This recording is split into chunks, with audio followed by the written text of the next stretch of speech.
প্রায় আপনার 6টার সময় ট্রেন ছাড়ার কথা ছিল, এখন বাজে 11:30। এখনো তো ওরা ট্রেন ছাড়ে নাই, এখন অনেক আরো নাকি 1 ঘন্টার মতো সময় লাগবে আর কি। রোজা থেকে আমরা এখন কোন সময় যেমন আল্লাহ পাকে জানে, এখন ট্রেনও ছাড়ে না। ওদের তো আছে অবশ্যই, যে আপনার ট্রেনের যে সমস্যা, আপনার লাইনের যে সমস্যা, এটা বলবে না, ঠিক করবে না ঈদের আগে?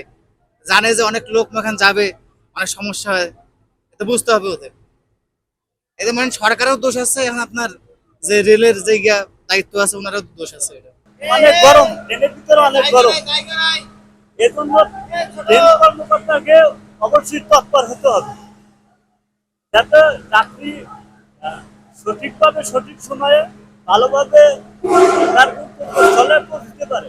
কখন ছাড়বে তাও জানি না। মূলত 6টা, মনে করেন 7টার দিকে ছাড়ার কথা ছিল, এখন 11:30 বাজে।